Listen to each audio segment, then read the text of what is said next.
легитимдүү же мыйзамдуу? Эгерде кандайдыр бир мамлекеттин эли ошол мамлекеттин бийлигинде отурган кандайдыр бир саясатчыны жүрөктөрү кааласа, ишмердүүлүгүнө ыраазы болсо, ал саясатчы демек легитимдүү болуп саналат.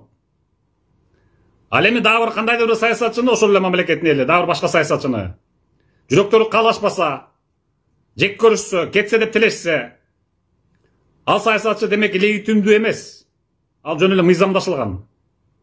Мүмкүн ошол өлкөнүн президентинин указы менен келген, же шайланып келген, айтор ошол мыйзамдарга келген да, мыйзамдуу, бирок легитимдүү эмес. Эл каалабайт, эл жек көрөт. Алыс кетпей эле биздин акыркы советтик доорду карасак, бизде легитимдүү болуп саясатчылар болуп саналган Жусуп Абдрахманов, Касым Тыныстанов, Төрөбай Кулатов, ким эле жана Турдакын Усубалиев, Абсамат Масалиев, мына ушулар легитимдүү болуп саналышкан. Ал эми кийинки эгемендик алган 30 жылдык тарыхыбызда бизде дээрлик легитимдүү саясатчылар болгон жок. Баягы СССР кезиндеги Уравниловкадан чыккан, жалпы СССР эли 80 сом айлык, ана бир жүгүлүдөн ашык күтө албаган доордон чыккан ошол кургурлар азо аттай жулкунуп эле кетишти. Андан кийин ач көздөнүшүп, напсилерин алдырып коюшту, жеңдирип коюшту. Ач көздүгүнүн себебинен мына жалпы элдин байлыгы болуп саналган элди тоноп, миллиарддап тоношуп уурдашып, аяга качкын бозгун болуп тентип кетишти же түрмөдө отурушат. Ошол эле Акаев, Бакиев, Атамбаев, Жээнбековдор. Анан эмне кылсын эми? Напсисиз той болсо, көзсүз той болсо, жалпы СССР Уравниловкасынан чыкса, ач көздүк деген жаман экен, адам напсисиз той болсо жаман экен да. Напси деген той болгон жаман экен да. Анан ошол кечээ мен ачкан элдик иллюстрация телеканалы мындан ары ошол жеп ичкич, жеп жутар, элди тоногуч коррупционер саясатчылар жөнүндө айта баштайм. Мендеги биринчи кандидат пайда болду, бул азыр Ак үйдө отурган Акылбек Жапаров деген министр. Эмне должность ээлерин билбейм, бирок бир чоң жерде отурат айтор. Зам председатель министра ошондой. Эми мунун ишмердүүлүгүн карап көрсөк. Өткөндө тиги кумтөр боюнча Акаев менен Жапаров бири-бирин абдан күнөөлөштү. Акаев айтат, ошол 2002-2003 жылдары Акылбек Жапаров Америкадан барып ошондойлорго, Канададан барып кол коюп келген деп. Ал эми Акылбек Жапаров болсо своего черед отбрыкивается, что Айдар Акаев колунду толгоп койгускан дейт. Эми анын кимисине чын кимиси экенин ким билет эми? Сот аныктар десек, белгиси соттолбой келип алып кетип калды. Мен кийинки билгендеримди айтайын берден. Акаевдин айткандары ал, андан кийин эле маркум Турдакын Усубалиев 2005 жылы мынтип айтыптыр. Акылбек Жапаров Кыргызстандын эл душманы, кумтөрдөн НДС кошумча нарык салыгын алдырып салууда жан өрөп мамлекеттин эң биринчи чыккынчысы деп айтыптыр. ГБТСи чынго ушул аксакалдын айтканы. Анткени мен эсимде 2005 жылы Жумгал эли революциялык жол менен кара кешени алып иштете баштаганда, биздин революциянын аркасы менен келип финанс министри болуп отурган Акылбек Жапаров ошол эле кара кешенин законный эле тиешелүү 6 миллион сом кап вложениясын бербей койгон, капитальный вложениясын бербей койгон. Запчастка, там троско, бензинге, соляркага, ремонтко деген акчаларды бербей койгон нагло эле. Ошо кезде эле мунун эмеси бар болчу. Кличкасы 10% деген. Калпчылыгын билет эми, 10% алмайын эчтеке бербейт экен деген. Анан 2006 жылы болсо дүйнөлүк гегемондордун Хипик деген программасына Кыргызстанга алып келип киргизмекке аракет кылышты.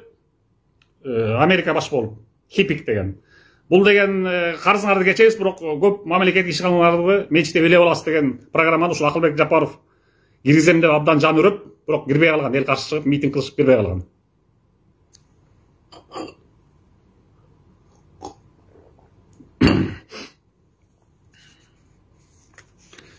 Анан Уран Кадырович деген бар экен. Азыр ак үйдөн өткөндө жаңы коррупцияны айта калып, премьер-министр, азыркы премьер-министр кетип берди кызматтан муну. Ошол Фейсбукта мынтип жазып атат. Вы читали идею Акылбека Жапарова о введении чрезвычайной ситуации в экономике? Полнейший бред. Он думает, что он умный, а остальные тупые. Там есть только интересы, позволяющие вывести госресурсы из бюджета, списание долгов определенным компаниям за владением госимуществом за бесплатно, рейдерство частного бизнеса. Он уже давно завладел МИС, машиноиспытательной станции, значит, Хантага. Повесил на него 200 миллионов сомов и не платит давно. Садыр Нуркожоевич, присмотритесь, неужели нет других экономистов? Вся страна знает, что с ним вы пойдете на верную погибель. Удалите его от себя. Его идеи, может быть, были актуальны 30 лет назад, но мы с этими идеями, эшелонами поедем в Россию деп жатыр. Ошол ак үйдө иштеп кеткен бала. Ана бүгүн Садыр Жапаровго приемга кирем деп отурбайбы? Улан Ибраимович фамилиясы ким болду экен мунун? Анан Акылбек Жапаров боюнча дагы айтарым, менин вердиктим, менин жана элдик иллюстрация телеканалынын вердикти. Иллюстрацияга жатат. Все, 10 жылга кетсин иллюстрацияга. Камалып кетпегенде сүйүнсүн. Кетсин просто иллюстрацияга. Ошо басып алган байлыгы менен тати Дамас деген билесиңер канча турат ал деген рыночный стоимости. 50 миллион, 100 миллион долларга чейин турушу мүмкүн. Эмне болуп тапты? Эмне болуп долларларга отурду? Кумтөр, жалаң эле кумтөр экен муну акыркы ишмезүүнү 10 жылдан бери карап отурсак, 10-15 жылдан бери. Кумтөр.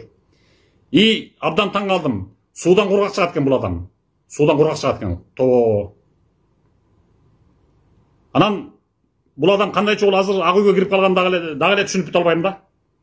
Андыктан иллюстрация керек. Иллюстрация. Садыр Нуркожоевич дагы тияктан жаңы бошоп келип, революциянын биринчи күндөрүндө айтты эле. Видеолордо да бар. Биз иллюстрация кылабыз деп. Чото ал идеясы унутулуп кеттиби же өлкөнүн баягы Авгиева конюшнясын тазалап, эски 30 жылдык иркичиликтерди тазалап отуруп убактысы болбойт дагы. Же бизде ошондойго бирок кызматтан ажыраса эле же түрмөгө отурса саясатчылар. Тууган уруу болуп 1000 киши чогула калып, ызчы болуп, өлкөгө тынчтык бербейт. Же ошол тынчсың деп атабы Айтор иллюстрация деген унутулуп кетти. Жалаң ушундай жеп учкич, жеп уштар коррупционер, элдин эсебинен байыгандар, элдин ырыскысын жегендер кайра айланып келип эле ак үйдө отурат. Бул элдин недовольствосын туудуруп атат. Элдин кыжырын кайнатып атат бул. Андыктан Акылбек Жапаров биринчи кандидат иллюстрацияга. 10 жыл эс алып отурсун, өлбөйт.